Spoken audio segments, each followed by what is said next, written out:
अस्सलामुअलैकुम वरहमतुल्लाहि वबरकातुहू।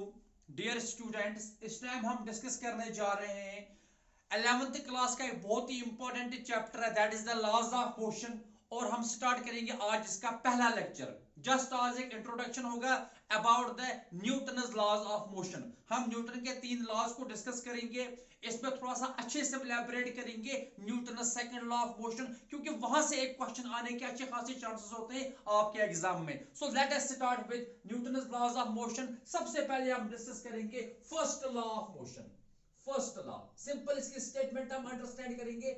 It is the first law, Newton is first law of motion. जैसे कि आप सब लोग जानते हैं कि न्यूटन जो है इसने हमें मोशन के 3 लॉज दिए हैं, ठीक है ना, which are commonly known as Newton's laws of motion. So one by one हम डिस्कस करेंगे फर्स्ट लॉ ऑफ मोशन क्या कहता है, सेकंड लॉ ऑफ मोशन क्या कहता है, and what is the third law of motion. उन्हीं को हम आज के इस लेक्चर में अंडरस्टैंड करेंगे। देखिए फर्स्ट लॉ ऑफ मोशन क्या है। फॉर एग्जांपल हमारे पास एक सरफेस है, क्या we have a surface, okay. तो हमारे पास क्या एक सरफेस है, क्या इस सरफेस के ऊपर अगर एक ब्लॉक है, for example this is a block, ये एक ब्लॉक है ऑफ सम मास, ये ब्लॉक है, फॉर एग्जांपल इसका मास m है। तो अगर ये ब्लॉक इनिशियली रेस्ट पे है, for example this block is initially at rest, ये रेस्ट पे है, तो ये ब्लॉक जो है according to Newton's first law of motion, ये ब्लॉक जो है ये रेस्ट पे ही रहेगा। It will not come in motion, ये मोशन में नहीं आएगा जब तक ना हम इसको बाहर से कोई फोर्स अप्लाई करेंगे ताकि इसको ये चेंज हो जाए, इसकी स्टेट चेंज हो जाए from rest to motion. Similarly अगर हमारे पास कोई बॉडी जो है वो मूव कर रही है with some velocity, for example हमारे पास एक बॉल है लाइक दिस, और ये बॉल जो है ये मूव कर रही है with some velocity v, okay ये बॉल जो है ये इस डायरेक्शन में मूव कर रही है विद सम वेलोसिटी v। अगर इसके ऊपर बाहर से कोई फोर्स एक्ट नहीं होगा, so it will continue to move with the same velocity v। ये रुकेगी नहीं, खुद ब खुद ये स्टॉप नहीं हो जाएगी। अगर एक बॉडी इनिशियली रेस्ट पे है वो रेस्ट पे ही रहेगी, और अगर ये मूव कर रही है with some velocity along a straight line, it will continue to move with the same velocity along the same straight line. और यही जो स्टेटमेंट है, this is the statement of Newton's first law of motion, okay. तो एक body जो है वो rest पे है, वो रेस्ट पे ही रहेगी। अगर ये मोशन में है ये मोशन में ही रहेगी along the same straight line. Even ये डायरेक्शन भी खुद चेंज नहीं कर सकती जब तक ना बाहर से कोई फोर्स हमें अप्लाई किया जाए इस बॉडी के ऊपर। तो इन्हीं स्टेट में ये जो 2 पॉइंट्स हमने बताए, इन्हीं को हम कॉमनली जब लिखेंगे, ठीक है ना, कंबाइंड फॉर्म में लिखेंगे, and that makes the Newton's first law of motion. और वो क्या कहता है, Newton's first law of motion. Very good. Everybody, चलिए मैं यहां पे लिखता हूं, everybody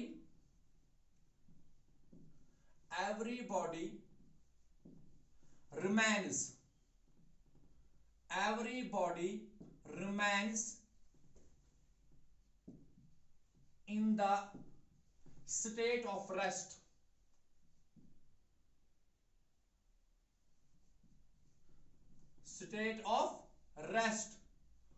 or of uniform motion, आप ये लिखोगे, और of uniform motion along a straight line, along a straight line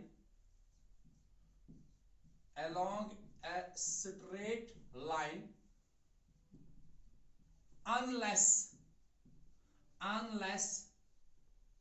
it is compelled,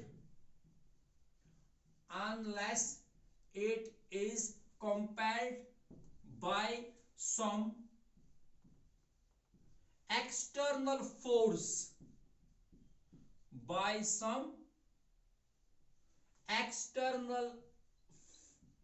force, to change that state,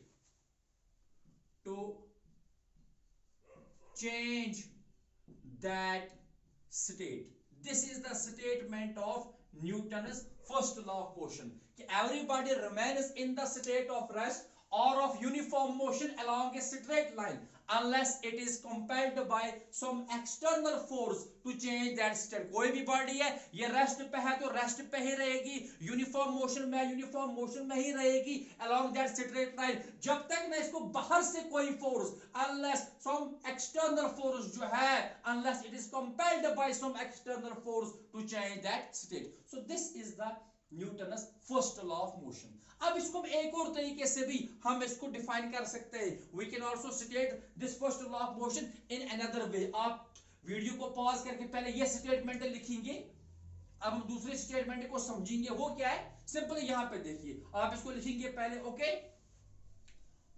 तो एक और तरीके से भी हम इसे हम स्टेटमेंट लिख सकते हैं फर्स्ट लॉ ऑफ मोशन के, वो ये है, देखना, देखिए नो, अगर इन बॉडी एक है वो इनिशियली जो है वो रेस्ट पे है, अगर बाहर से कोई फोर्स नहीं अप्लाई होगा तो वो रेस्ट पे ही रहेगी। वो मूव कर रही है विद सम वेलोसिटी, अगर बाहर से कोई फोर्स अप्लाई नहीं हो रहा है तो वो कंटिन्यू करेगी with the same velocity. It means that in both the cases there is no change in the velocity. Velocity body की चेंज, रेस्ट पे है तो रेस्ट पे ही रह रही है, मूव कर रही है विद सम वेलोसिटी तो ये उसी वेलोसिटी से मूव कर रही है। In both the cases there is no change in the velocity, अगर हम बाहर से कोई फोर्स अप्लाई नहीं कर रहे हैं। सो हम ये कह सकते हैं कि फर्स्ट लॉ ऑफ मोशन को मैथमेटिकली कुछ इस तरह भी लिख सकते हैं कि v is equal to u if f net, जो बाहर का नेट फोर्स है वो जीरो के बराबर है। v is equal to u if f net is equal to 0। what is v? it is the final velocity। what is u? it is the initial velocity। यानी कि एक बॉडी के लिए इसकी फाइनल वेलोसिटी हमेशा बराबर रहेगी इसकी इनिशियल वेलोसिटी के, अगर इसके ऊपर नेट फोर्स जो है वो जीरो हो जाएगा, ठीक। Now there is no change in velocity। Final velocity और इनिशियल वेलोसिटी क्या है, ये बराबर है। तो हम ऐसा भी कह सकते हैं कि इसका मतलब है कि इस बॉडी की जो एक्सेलरेशन है a वो जीरो के बराबर है। इस बॉडी की जो एक्सेलरेशन है वो क्या है, वो जीरो के बराबर है, क्योंकि whenever there is no change in velocity it means that acceleration is zero। it means that acceleration is zero। acceleration का मतलब क्या होता है, when we can say that a body is accelerated when there is change in its velocity। क्योंकि यहाँ पे velocity change हो ही नहीं रही है, इसका मतलब है इसकी acceleration भी क्या होगी, इसकी acceleration जीरो होगी। सो यहाँ से एक और स्टेटमेंट आती है फर्स्ट लॉ ऑफ मोशन को हम एक और तरीके से स्टेट कर सकते हैं। वो क्या है कि a body remains unaccelerated। ये भी आप लिख सकते हो, a body remains unaccelerated। a body remains unaccelerated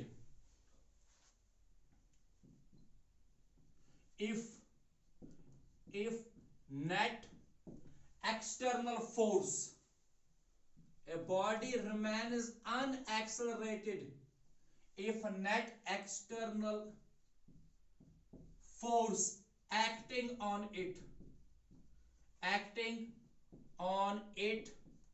is zero। okay, acting on it is zero। a body remains unaccelerated if net external force acting on it is zero। net external force का मतलब क्या है, even though बाहर से बहुत सारे forces apply हो सकते हैं लेकिन उनका नेट जो है वो जीरो के बराबर है। तो यहाँ पे बॉडी जो है अगर ये रेस्ट पे ही रहेगी, अगर ये मूव कर रही है किसी वेलोसिटी से, so it will continue to move with that velocity. So acceleration क्या हो जाएगी, एक्सेलरेशन जीरो हो जाएगी, ठीक।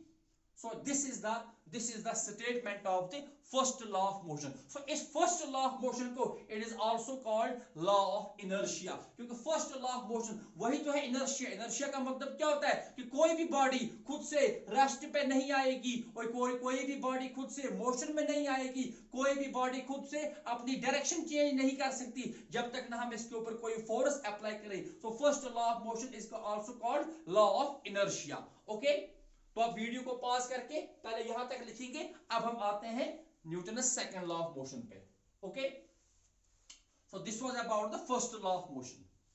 Now we will discuss second law of motion. लेकिन उससे पहले चूंकि सेकंड लॉ ऑफ मोशन में हमें जो है हमें मोमेंटम, एक क्वांटिटी है मोमेंटम, ठीक है ना, उसका कंसेप्ट यूज होता है। So first we will understand कि मोमेंटम क्या होता है।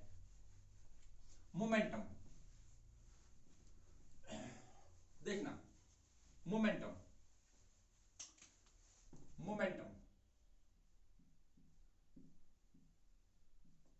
in fact it is simply called a linear momentum कहिए या सिंपली आप इसको लीनियर मोमेंटम, क्योंकि यहां पे हम मोशन डिस्कस कर रहे हैं, लीनियर मोशन, ठीक है ना, तो इट इज लीनियर मोमेंटम।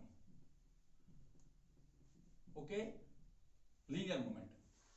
अब देखिए मोमेंटम जो है ये एक ऐसी क्वांटिटी है जो हमें बताती है हाउ मच अ बॉडी, यानी कि एक बॉडी में मोशन कितनी है। It describes the quantity of motion in a body. ये क्या बताती है हमें, quantity of motion in a body. तो मैथमेटिकली जो है मोमेंटम को डिफाइन किया गया। देख मोमेंटम को हम रिप्रेजेंट करते हैं पी से, ठीक है ना, ये पी से रिप्रेजेंट होता है और पी बराबर होता है एम इंटू वी। पी किसके बराबर होता है, एम इंटू वी, यानी कि मोमेंटम को मैथमेटिकली डिफाइन किया गया product of mass and velocity of a body. Momentum को डिफाइन किया गया product of mass and velocity of a body. जितना किसी बॉडी का मास ज्यादा होगा इतना उसका मोमेंटम ज्यादा हो सकता है अगर वो मोशन में है। अगर कोई बॉडी का मास कितना भी ज्यादा है बट वो रेस्ट पे है तो मोमेंटम जीरो, क्योंकि वेलोसिटी जीरो हो गई। सो मोमेंटम कैसे डिफाइन होता है, product of mass and velocity of a body. आप ये लिख के रखोगे, momentum of a body is defined as product of mass and velocity of a body। अच्छा अगर इसका यूनिट लिखना होगा, यूनिट SI सिस्टम में इसका यूनिट क्या होगा, ऑब्वियसली m क्या है, मास का यूनिट होता है kg, मास का यूनिट क्या होता है kg, और वेलोसिटी है, वेलोसिटी का यूनिट हो गया मीटर पर सेकंड, ठीक। So this is the unit kg metre per second, this is the unit of the linear momentum.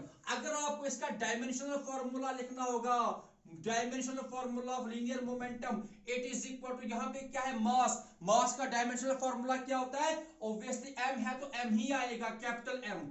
आपको पता है ना बेसिक के साथ तो डायमेंशन हम क्या लिखते हैं, जहां पे m है तो वहां पे m रेज़ टू पावर 1 आएगा। अच्छा वेलोसिटी है, वेलोसिटी किसके बराबर होती है, डिस्टेंस, डिस्प्लेसमेंट बाय टाइम। देखिए वेलोसिटी जो है it is displacement by time, और डिस्प्लेसमेंट को किससे रिप्रेजेंट करते हैं, लेंथ से, और टाइम को t से। तो इसके लिए बदले डायमेंशनल फार्मूला क्या आएगा, L1 और t ऊपर आके क्या बन गया -1। तो यहां पे आपको फार्मूला बनता है m1 L1 और t -1। This is the dimensional formula of linear momentum.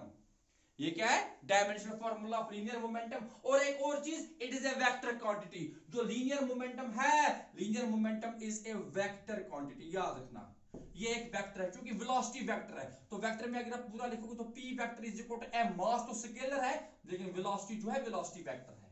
Okay, so this was an introduction about the linear momentum. अब हम डिस्कस करेंगे Newton's second law of motion, but आप इस चीज को पहले नोट करोगे, ठीक, क्योंकि बहुत सारे बच्चों को मोमेंटम का कंसेप्ट नहीं होता है, इससे थोड़ा सा डिफिकल्टी हो जाती है न्यूटन्स सेकंड लॉ को समझने में। मैथमेटिकली p किसके बराबर है, mass into velocity. Now we will discuss Newton's second law of motion. बिल्कुल सिंपल कंसेप्ट आज हम डिस्कस करने जा रहे हैं, कोई रॉकेट साइंस नहीं है, बिल्कुल आसान है, थोड़ा सा आप लोगों को ध्यान देना है। ओके, अब हम डिस्कस करेंगे सेकंड लॉ ऑफ मोशन, ठीक, that is second law of motion. Okay, second law of motion. हालांकि आप कोई बेसिक स्टेटमेंट जो है वो पता होंगे, बट फिर भी हम इसको समझते हो, डेरिवेशन इसकी इंपॉर्टेंट है। सेकंड लॉ ऑफ मोशन, थोड़ा स्टेटमेंट को समझते हैं। देखना, मान लो ये एक सरफेस है, इस सरफेस के ऊपर कोई ब्लॉक हमने रखा है, ये इसका मास m है, हम इसको फोर्स अप्लाई कर रहे हैं F इस डायरेक्शन में, तो ऑब्वियसली इसकी कुछ वेलोसिटी होगी v। अब जब आप फोर्स अप्लाई कर रहे हो, देखिए बॉडी की अपनी मास m है तो यहां पे वेलोसिटी भी है इसकी, और ऊपर से आप फोर्स भी अप्लाई कर रहे हो, तो फोर्स अप्लाई करने से क्या होगा, obviously there is change in momentum. यहां पे क्या चेंज होगा, there is change in momentum, क्योंकि बॉडी का अब ये तो खुद मोशन में है ही, इसका अपना मोमेंटम है, ऊपर से आप फोर्स अप्लाई कर रहे हो तो there is change in momentum. वो rate of change of momentum जो है वो किस पे डिपेंड करता है कि हाउ मच हम फोर्स अप्लाई कर रहे हैं, हम लोग कितना फोर्स अप्लाई कर रहे हैं, ठीक है ना। तो उसी अकॉर्डिंगली मोमेंटम एक बॉडी का चेंज होगा, और वही हमारा है Newton second law of motion. और ये क्या कहता है, the rate of change of, ये स्टेटमेंट है इसकी, the rate of change of, the rate of change of linear momentum of a body। ठीक, क्योंकि ये मोमेंटम जो हम डिस्कस कर रहे हैं ये कौन सा मोमेंटम है, लीनियर मोमेंटम। एक और मोमेंटम होता है एंगुलर मोमेंटम, वो आप रोटेशन में पढ़ेंगे, ठीक है ना। The rate of change of linear momentum of a body, linear momentum, the rate of change of linear momentum of a body, the rate of change of linear momentum of a body is directly proportional,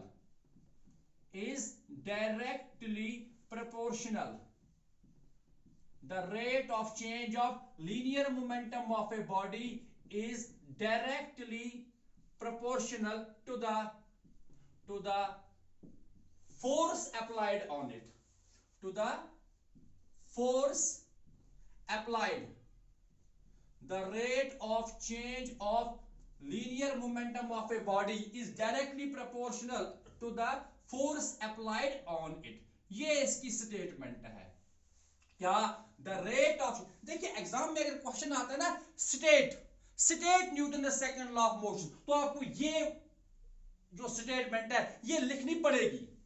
statement तो यही है ना, mathematically हम क्या करेंगे, कैसे represent करेंगे वो एक अलग चीज है, बट स्टेटमेंट ये है तो इसकी तरफ पूरा ध्यान देना कि आप पहले क्वेश्चन को समझेंगे, ठीक। The rate of change of linear momentum of a body is directly proportional to force applied on it. अब इसी चीज को मैथमेटिकली हम कैसे लिखेंगे, इस चीज को, ये जो स्टेटमेंट है इसको मैथमेटिकली कैसे लिखेंगे, शाबाश। ये कहता है रेट ऑफ चेंज, देखिए रेट ऑफ चेंज जो मैथमेटिकली रिप्रेजेंट होता है it is d by dt, ये होता है मैथमेटिकली। इनफैक्ट जब मैंने इससे पहले एक डिफरेंशिएशन का बेसिक कांसेप्ट दिया था, मैंने कहा था what is the importance of differentiation, that is to find the rate of change. और वो रेट ऑफ चेंज क्या होता है, differentiation with respect to t, यानी कि टाइम के साथ। द रेट ऑफ चेंज, किसका rate of change, linear momentum का, उसको हम किससे रिप्रेजेंट करते हैं, p से, है ना।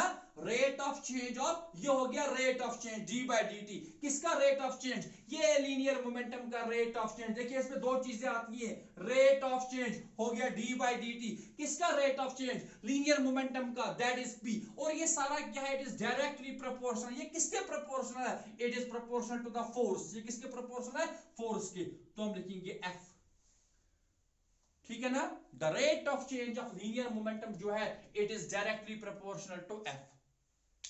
बाद में जब हम यही डिफरेंशिएशन करते हैं, आगे बढ़ते हैं, तो हमें एक और तरीके से हम इसको एक्सप्रेस कर सकते हैं, दैट इज f जो होता है it is equal to ma। आपने बहुत बार ये सुना होगा, according to Newton second law f is equal to ma। Statement ये है, बट फाइनली हम यहां तक पहुंचते हैं f is equal to m। और ये कहां से होगा, जब हम इसको डिफरेंशिएशन करेंगे, यहां से ये डिफरेंशिएशन हम करेंगे, हम यहां तक पहुंचते हैं f is equal to m। फिलहाल आप यहां तक लिखेंगे, ओके। मैं अभी समझाऊंगा हाउ ये f is equal to m ये हम क्यों लिखते हैं, ये हम क्यों लिखते हैं। आप वीडियो को पॉज करके ये लिखेंगे। अब अगला जो हमारा टॉपिक होगा वो होगा derive the relation f is equal to ma। State Newton's second law of motion and derive the relation F is equal to ma। ये पूरा एक क्वेश्चन बनता है। वीडियो को पॉज करके आप लोग यहां तक लिखेंगे, ओके। चलिए ठीक है, तो अब हमारा क्या होगा, derive the relation F is equal, ये था न्यूटन का सेकंड लॉ, ठीक। अब हमें क्या डिराइव करना है, derive the relation F is equal to ma। वो किसका रिजल्ट है, that is the outcome of ये Newton second law of motion, that is d by dt of p is directly proportional to f। वो भी Newton second law है, एक और form में हम उसको कैसे हम वो कैसे प्रूव करेंगे, कैसे डिराइव करते हैं, चलिए आप लोग सीखते हैं। तो आप लिखोगे derive the relation f is equal to ma। ये हमें देखना है ये f is equal to ma कैसे आता है, derive the relation f is equal to ma। शाबाश, डिराइव derive the relation, शाबाश, derive the relation, क्या relation आपको derive करनी है, F is equal to ma, simply ये क्वेश्चन आपको आएगा, state Newton's second law of motion and derive the relation F is equal to ma, ये है, ये हम कैसे derive करेंगे, ठीक। अब देखिए कैसे derive करते हैं, स्टार्ट हम करते हैं from the statement of Newton's second law of motion, simply, क्योंकि ये तो आएगा, ये किसका रिजल्ट है, Newton's second law of motion का, तो हमें वहीं से स्टार्ट करना है, we know that from Newton's second law, तो सिंपली हम लिखेंगे वी नो फ्रॉम न्यूटन्स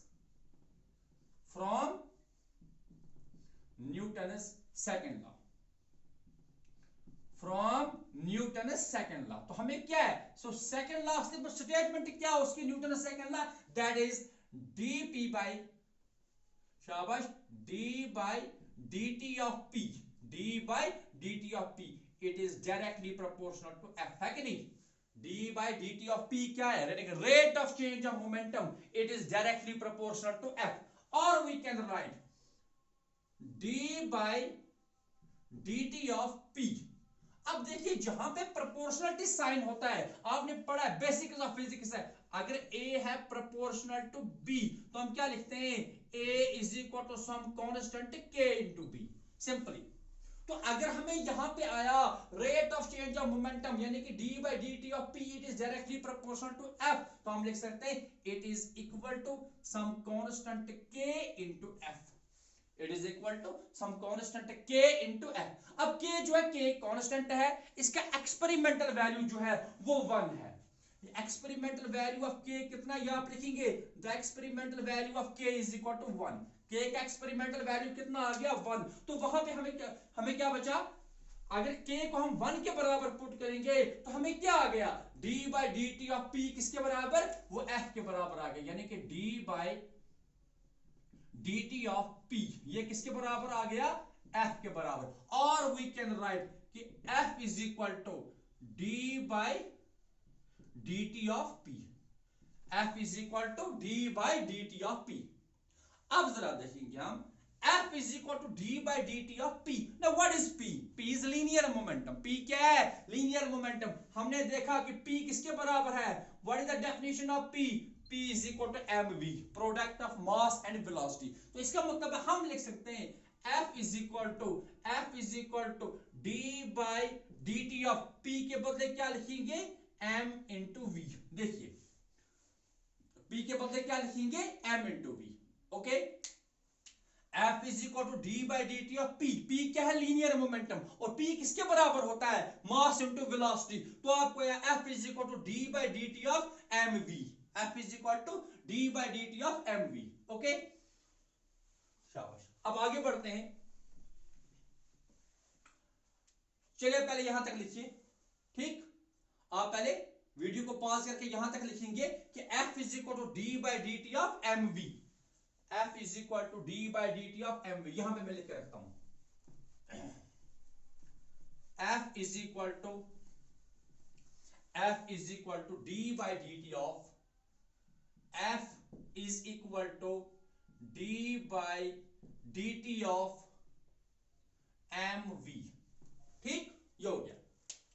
आगे बढ़ते हैं, नाउ यहां पे हमें डिफरेंशिएशन करनी है, क्या करनी है, we have to differentiate, तो यहां पे डिफरेंशिएशन का एक रूल एक यूज होता है, उसको हम कहते हैं uv फॉर्मूला, क्या कहते हैं हम उसको, uv फॉर्मूला। देखना uv फॉर्मूला क्या कहता है, ये कहता है, याद रखना कि d by dt of u into v, यानी कि अगर आपके पास दो क्वांटिटीज हैं u और v, इनका प्रोडक्ट है, it is also called a product rule, u into v, जैसे यहां पे है m into v, ये क्या है u into, ये फॉर्मूला है, तो ये बराबर होता है u into d by dt of v plus v into d by dt of u, ऐसे पहले आप u को बाहर रखेंगे और डिफरेंशिएट किसको करेंगे, v को, फिर प्लस होगा, v को बाहर ले आएंगे और डिफरेंशिएट किसको करेंगे, u को, ऐसे ये हम यहां पे यूज करेंगे। देखिए हमारे पास क्या था, m और v, तो हम लिखेंगे f इज इक्वल टू, अब u के बदले यहां पे क्या m, तो m को बाहर ले आइए, m into d by d t of v, ठीक है ना, m into d by d t of v, और क्या हो जाएगा प्लस। अब देखिए आपने पहले u को बाहर ले आए, वहां पे क्या बचा d by d t of u, वैसे यहां पे हम क्या ले आए, m को बाहर ले आए, d by d t of v, और प्लस हो गया। अब क्या करेंगे, v को बाहर ले आएंगे, अब आएगा v into d by d t of m, ऐसे, ठीक। f is equal to m को बाहर ले आए, वहां बच गया d by d t of v, plus अब v को बाहर ले आए, वहां बच गया d by d t of m, ठीक। अब यहां पे देखिए m जो है, m is mass, m is mass, mass हम लेते हैं यहां पे कांस्टेंट, किसी भी बॉडी का मास हम क्या मानते हैं, कांस्टेंट, और डिफरेंशिएशन का मतलब है रेट ऑफ चेंज। अगर एक कांस्टेंट क्वांटिटी है उसका डिफरेंशिएशन जो होता है वो जीरो होता है। याद रखना कि differentiation of any constant d by d t of कोई भी कांस्टेंट जो होगा, जो भी कोई चीज कांस्टेंट होगी, इसकी डिफरेंशिएशन क्या होती है, जीरो। इसकी डिफरेंशिएशन क्या होती है, कोई भी कांस्टेंट होगा तो इसकी डिफरेंशिएशन क्या होती है, जीरो। तो अगर मास है कांस्टेंट तो इसकी डिफरेंशिएशन क्या हो गई, जीरो, इसकी डिफरेंशिएशन क्या हो गई, जीरो। तो हम लिखेंगे f is equal to m into d by d t of v, और प्लस हो जाएगा v इंटू जीरो, क्या हो जाएगा, v इंटू जीरो, क्योंकि आप यहां पे लिखेंगे सिंस मास इज कांस्टेंट, मास क्या है, मास इज कांस्टेंट, ठीक, मास इज कांस्टेंट। ऐसा क्यों हमने लिखा, क्योंकि मास ऑफ ए बॉडी जो है सिंस m जो है, m इज कांस्टेंट, और डिफरेंशिएशन ऑफ कांस्टेंट बनेगा, यानी कि d by d t of m जो हो जाएगा वो जीरो हो जाएगा, वो क्या हो जाएगा, जीरो, ओके। तो f किसके बराबर आया, m into d by d t of v plus v into ये वाला पार्ट जो हो गया dm बाई डी टी, वो किसके बराबर आ गया, जीरो के, क्योंकि मास जो है, मास क्या हो गया, मास कांस्टेंट हो गया, मास हो गया कांस्टेंट, ओके। यहां तक लिखेंगे आप। अब देखिए, शाबाश, अब यहां पे देखिए, तो आपको आएगा, आपको अब इस तरह से आएगा कि f, ये पार्ट तो जीरो हो गया ना, आपको आएगा f is equal to m into d by d t of v, f is equal to m into d by d t of v, क्योंकि v इंटू जीरो जो है वो जीरो के बराबर हो गया, ये क्या हो गया, ये जीरो के बराबर हो गया। तो f is equal to m into d by dt of v. Now what is d by dt of v? d by dt क्या होता है? What is d by dt? Rate of change of velocity. d by dt क्या है? v क्या चीज है? Velocity. d by dt का मतलब क्या है? Rate of change. So it means rate of change of velocity. And what is it called? Very good. Rate of change of velocity is called acceleration. तो आपको है कि d by dt of velocity जो होती है ये किसके बराबर है? ये एक्सेलरेशन के बराबर है। ये किसके बराबर है? It is equal to acceleration. It is equal to acceleration. तो सिंपली आपको मिलेगा since d by dt of v is acceleration, so therefore we can write f is equal to m into a.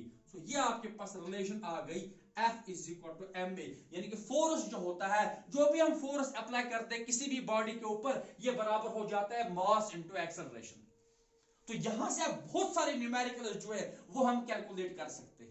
F is equal, अगर आपको exam में question आता है state Newton second law of motion and derive the relation F is equal to ma, यहां तक आपको करना है, ओके। अब यहां से हम यूनिट ऑफ फोर्स जो है 1 न्यूटन वो हम डिफाइन कर सकते हैं। वो क्या कर सकते हैं? वो हम डिफाइन कर सकते हैं। आप वीडियो को पॉज करके यहां तक लिखिए, वीडियो को पॉज करके आप यहां तक लिखिए, ओके।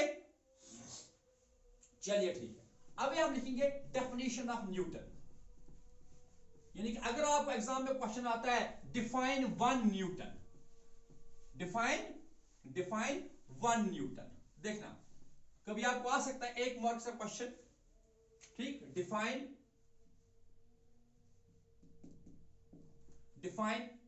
1 न्यूटन, ऐसे 1 न्यूटन आपको डिफाइन करना है सिंपली। अब देखिए कैसे डिफाइन करेंगे। हमें पता है कि F बराबर है मास इनटू एक्सेलरेशन, F बराबर है मास इनटू एक्सेलरेशन। तो अगर हम रखेंगे इफ मास जो है वो 1 kg के बराबर रखेंगे। मास ऑफ ए बॉडी कितना रखेंगे? 1 kg के बराबर। और उसकी एक्सेलरेशन जो रखेंगे वो रखेंगे 1 मीटर पर सेकंड स्क्वायर। वो क्या रखेंगे? 1 मीटर पर सेकंड स्क्वायर। देखिए ना, मास का ऐसा यूनिट क्या है? केजी। एक्सेलरेशन का ऐसा यूनिट क्या है? Metre per second square. तो हमने मास भी रखा 1, एक्सेलरेशन भी रखी 1, तो इसका मतलब है एफ किसके बराबर आएगा? So F will be equal to, F will be equal to, देखना, F is equal to 1 KG, 1 KG और multiply 1 metre per second square, 1 metre per second square, है ना? तो ये बन जाएगा 1 इंटू 1 कितना हो गया? वो तो 1 ही हो गया, ये आ गया 1 और ब्रैकेट में हम लिखेंगे KG metre per second square. So what is this KG metre per second square? It is nothing, it is simply Newton. तो एफ जो है, एफ बराबर आ गया 1 न्यूटन के। इसका मतलब है कब एक फोर्स 1 न्यूटन के बराबर है? When we say that force acting on a body is equal to 1 newton when it produces an acceleration of 1 meter per second square in a body of mass 1 kg. so ये mathematically हमने देखा। आप यहां तक लिखेंगे, okay, पहले इसको note करेंगे। अब मैं आपको डेफिनेशन लिखवाता हूं किसकी? 1 न्यूटन की, 1 न्यूटन की। तो we can say that force is said to be 1 newton. Force is said to be 1 newton if it produces an acceleration of 1 meter per second square. If it produces an acceleration of 1 meter per second square in a body of mass 1 kg. क्या? If it produces an acceleration of 1 meter per second square in a body of mass 1 kg, तब जाके हम कहते हैं हमारा जो force है ये 1 न्यूटन के बराबर है। ओके, चलिए ठीक है। तो यहां तक हो गया आपका डेफिनेशन ऑफ 1 न्यूटन। ठीक, तो हमने डिस्कस किया Newton's first law of motion, हमने डिस्कस किया Newton's second law of motion. We have derived the relation F is equal to ma, और इसके साथ साथ हमने क्या किया? हमने 1 न्यूटन फोर्स जो है इसको हमने डिफाइन किया। ठीक, अब लास्ट पे हम डिस्कस करते हैं थर्ड लॉ ऑफ मोशन। क्या डिस्कस करते हैं? Third law of motion. और उसी के साथ हम आज का लेक्चर जो है वो कंक्लूड करेंगे। ठीक, this is very important chapter, not only for board exams but also for your competitive exams. ठीक, और यहां पे अच्छे खासे क्वेश्चन आपको किसी भी एग्जाम में मिलेंगे। तो अब हम डिस्कस करते हैं थर्ड लॉ। क्या डिस्कस करेंगे? Third law of motion. शाबाश, सिंपल सा लॉ है, ऑलमोस्ट ये हर एक को पता होगा, फिर भी डिस्कस करते हैं। थर्ड लॉ ऑफ मोशन, देखना, थर्ड लॉ ऑफ मोशन। देखिए थर्ड लॉ क्या कहता है कि अगर हमारे पास दो बॉडीज है, अगर हमारे पास ये सरफेस है, फॉर एग्जांपल यहां पे एक ब्लॉक हमारे पास है और इसके साथ हमारे पास एक और ब्लॉक है, ये एक दूसरा ब्लॉक है, ये ब्लॉक 1 है, ये ब्लॉक 2 है, ऐसे। अब फॉर एग्जांपल ब्लॉक 1 ने ब्लॉक 2 के ऊपर फोर्स अप्लाई किया इस डायरेक्शन में, like this. This is force on second block due to first block, ऐसे। Force on second block due to first block उस डायरेक्शन में। तो ब्लॉक 2 जो है it will also exert the same force on block 1 but in opposite direction, इस direction में होगा, like this. So this is F12। ये अब जो पहला ब्लॉक दूसरे ब्लॉक के ऊपर फोर्स अप्लाई करता है उसको हम कहते हैं एक्शन। क्या कहते हैं? एक्शन। और जो दूसरा ब्लॉक पहले के ऊपर फोर्स अप्लाई करेगा that is called reaction, that is called reaction. ठीक, पहला ब्लॉक या पहली बॉडी जो दूसरी बॉडी के ऊपर फोर्स अप्लाई करती है उसको नाम दिया गया एक्शन, और जो दूसरी बॉडी पहले के ऊपर फोर्स अप्लाई करेगी दैट इज कॉल्ड रिएक्शन। और न्यूटन का थर्ड लॉ क्या कहता है कि to every action there is an equal and opposite reaction. किसी भी एक्शन के लिए बराबर क्या होगा? रिएक्शन। और अपोजिट, अपोजिट का मतलब अपोजिट डायरेक्शन में। To every action there is an equal and opposite reaction. This is the statement of Newton's third law of motion. But थोड़ा सा इसको समझते हैं, यानी कि मैथमेटिकली हम लिख सकते हैं कि एक्शन जो है, एक्शन ये बराबर है माइनस टाइम्स रिएक्शन। याद रखना, एक्शन जो है it is equal to minus times reaction. Now what is action? It is F21. It is F21 और ये बराबर है माइनस टाइम्स रिएक्शन क्या है? It is F12. So ये आ गई mathematically Newton's third law of motion. Action is equal to minus times reaction. Minus का मतलब अपोजिट साइन, मैग्नीट्यूड सेम है। अगर ब्लॉक 1 ने ब्लॉक 2 के ऊपर 10 न्यूटन अप्लाई किए तो ब्लॉक 2 भी ब्लॉक 1 के ऊपर कितना अप्लाई करेगा? In fact it is 10 Newton, nothing. ना उससे कम हो सकता है ना उससे ज्यादा हो सकता है, बराबर 10 न्यूटन। ठीक, अब यहां पे एक चीज आप ख्याल रखना कि एक्शन किसके ऊपर एक्ट हो गया? ब्लॉक 2 के ऊपर, और रिएक्शन किसके ऊपर एक्ट हो गया? ब्लॉक 1 के ऊपर। तो ये एक इंपॉर्टेंट पॉइंट आप नोट करके रखेंगे, that action and reaction act on, ये लेकर रखेंगे आप कि action and reaction acts on two different bodies. ये कभी भी एक ही बॉडी के ऊपर एक्ट नहीं होंगे। Action and reaction acts on two different bodies.